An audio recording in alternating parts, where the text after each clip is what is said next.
ጤና ይስጥልኝ ክቡራንና ክቡራት የዩቲዩብ ቻናሌ ቤተሰቦች በያላችሁበት ሰላማችሁ ይብዛ። የሰዓቱን ዜናዎች ይዤ ቀርቤያለሁ። እስከ ፍጻሜው ድረስ እንድትከታተሉ በአክብሮት እጠይቃለሁ። ሰብስክራይብ፣ ላይክ እና ሼር በማድረግ ቤተሰብ እንድትሆኑም በአክብሮት እጠይቃለሁ። በቅድሚያም አበይት ርዕሶቹ ከማርበርግ ቫይረስ ታካሚዎች ጋር ንክኪ የነበራቸው ሰዎች ተለይተው ክትትል እየተደረገላቸው ነው ሲሉ ዶክተር መቅደስ ተናገሩ።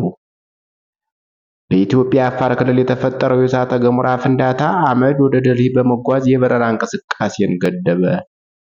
የመንግስት ሰራተኞች የቁጥጥር መረጃ የማረጋገጥ ስራ ሊጀመር ነው። እስከ ፍጻሜው ድረስ አብራችሁን ቆዩ።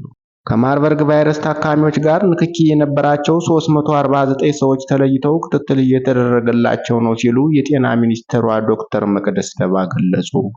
ሚኒስትሯ በሰጡት መግለጫ እንዳሉት እስካሁን የማርበርግ ቫይረስ ምርመራ ከተደረገላቸው 73 ሰዎች መካከል 11ዱ ቫይረሱ ተገኝቶባቸዋል።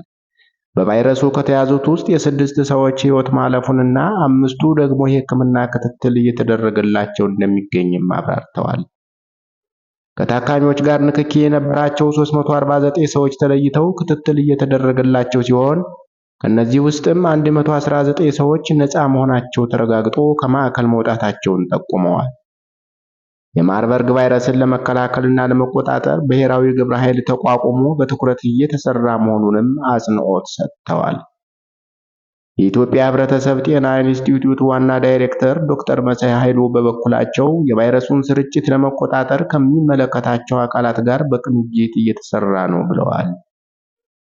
በየኬላዎች የሚደረገውን ቁጥጥር የማጠናከር የቅኝት ስራዎችን የማስፋትና ለህብረተሰቡ ግንዛቤ ማስጨበጥ ላይ ትኩረት ተደርጓልም ነው ያሉት። ማህበረሰቡ ከጤና ሚኒስቴር የሚሰጡ የጥንቃቄ መመሪያዎችን በመተግበርና ጥቆማዎችን በመስጠት ኃላፊነቱን እንዲወጣም ጥሪ አቅርበዋል። በተመሳሳይ ዜና በሐዋሳ ከተማ በማርበርግ ቫይረስ የተያዘ ሰው መገኘቱን የጤና ሚኒስትሯ ተናግረዋል። ግለሰቡ በጅንካ ከተገኘው የመጀመሪያው የማርበርግ ቫይረስ ተጠቂ ጋር ንክኪ የነበረው ወደ አካባቢው ተጉዞ ወደ ሐዋሳ ተመላሽ የነበረ ነውም ተብሏል።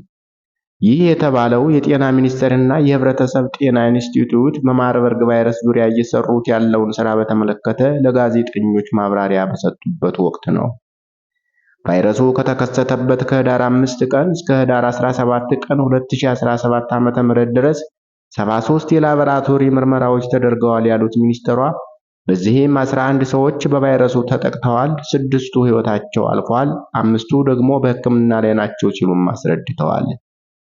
349 ግለሰቦች ንክኪ ያላቸው በመሆኑ ክትትል እየተደረገ ሲሆን ከነዚህ ውስጥ 119ኙ የለይቶ ማቆያ ጊዜያቸውን ማጠናቀቃቸውን ሚኒስትሯ ገልጸዋል። ይህን ገዳይ ቫይረስ ለመቆጣጠር እንዲሁም በበሽታው ላለመያዝ የመተላለፊያ መንገዶቹንና ሊደረጉ የሚገባ ጥንቃቄዎችን ማድረግም ይመከራል ብለዋል።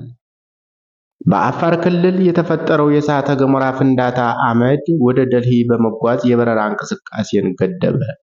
ከኢትዮጵያ የወጣው የእሳተ ገሞራ ፍንዳታ ቀይ ባህርን በማሻገር ኦማንና የመንን አቋርጦ የህንድ ዋና ከተማ ደልሂ ደርሷል ተብሏል። ፍንዳታው የተከሰተው በኢትዮጵያ አፋር ክልል ኃይሊ ጉቢ አካባቢ ሲሆን እሳተ ገሞራው ለብዙ ሺህ ዓመታት ተዳፍኖ የኖረ ነው። ይህ ተዳፍኖ የኖረ እሳተ ገሞራ እሁድ ማለዳ የተነቃቃ ሲሆን ፍንዳታው የለቀቀው አመድ በሺህ የሚቆጠሩ ሜትሮችን ተጉዞ ወደ ከባቢ አየር ውስጥ ገብቷል። በህንድ ውስጥ በአመዱ ምክንያት በርካታ ዓለም አቀፍና የሀገር ውስጥ በረራዎች የተሰረዙ ሲሆን በርካታ በረራዎችም ከመነሻ ሰዓታቸው ዘግይተው አቅጣጫዎችን ቀይረው የሀገሪቱ የአቪዬሽን ተቆጣጣሪ አየር መንገዶች በአመዱ ከተጎዱ አካባቢዎች እንዲርቁ በጥብቅ አሳስበዋል። ባለሙያዎች እንደተናገሩት ከሆነ እስካሁን የአመድ ብክለት ደረጃው ግልጽ አይደለም። ነገር ግን ማክሰኞ ዕለት እንደተገለጸው ቀድሞውኑ በጣም ደካማ የሆነው የደልሂ አየር ተጽዕኖ ሊያሳድርበት አይችልም። የእሳተ ገሞራ አመድ በእሳተ ገሞራ ፍንዳታ ወቅት ወደ አካባቢ አየር ውስጥ የሚለቀቁ ጥቃቅንና የሚበላሹ ቅንጣቶች ደመና ነው። የአውሮፕላን ሞተሮችን ሊጎዳ፣ የአየር ማረፊያዎችን ሊበክልና እይታ ሊቀንስ ይችላል ብለዋል። ይህም ለበረራ ሰራተኞች አደጋ ያስከትላል ብለዋል። የህንድ የሜቴዎሮሎጂ ዲፓርትመንት ዋና ዳይሬክተር ሜሩቲዩያሪ ሞሃፓትራ በአመዱ የተጎዳው አካባቢ ከፍታ በ8.5 ኪሎ ሜትር እና ከባህር ጠለል በላይ በ15 ኪሎ ሜትር መካከል ነው ሲሉ ተናግረዋል። የመንግስት ሰራተኞች የቁጥጥር መረጃ የማረጋገጥ ስራ ሊጀመር ነው ተባለ። የፌዴራል ሲቪል ሰርቪስ ኮሚሽን ከኢትዮጵያ ስታቲስቲክስ አገልግሎት ጋር በመተባበር በመላ ሀገሪቱ የሚገኙትን የመጀመሪያ ሰራተኞች ቁጥር መረጃ አንድ መደብ ለአንድ ሰው ብቻ ለማረጋገጥ የሙከራ ተግባራት ላይ ለሚሳተፉ መረጃ ሰብሳቢዎች ስልጠና በአዳማ እየሰጠ ይገኛል። በስልጠናው ላይ የተገኙት የሲቪል ሰርቪስ ኮሚሽን ምክትል ኮሚሽነር ክቡር አቶ ሽብሩ አባዲማ ተቋማቸው ቀልጣፋና ውጤታማ ሕዝብ አገልጋይ የሲቪል ሰርቪስ ለመፍጠር ሪፎርም በማካሄድ በአሁኑ ጊዜ ወደ ተሟላ ትግበራ መግባቱን ገልጸዋል።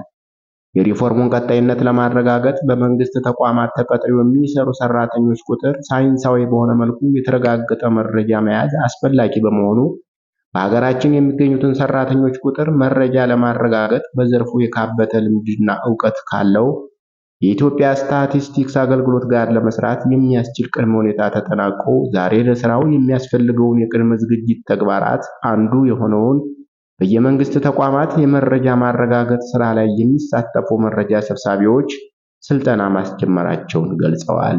የኢትዮጵያ ስታቲስቲክስ አገልግሎት ዋና ዳይሬክተር ክቡር ዶክተር በከር ሻሌ የኢትዮጵያ ሲቪል ሰርቪስ በሀገራችን በመንግስት መስሪያ ቤት ተቀጥረው የሚሰሩትን ሰራተኞች ቁጥር መረጃ የማረጋገጥ ስራ ከተቋማቸው ጋር ለመስራት በመወሰኑ ደስተኛ መሆናቸውን ገልጸዋል።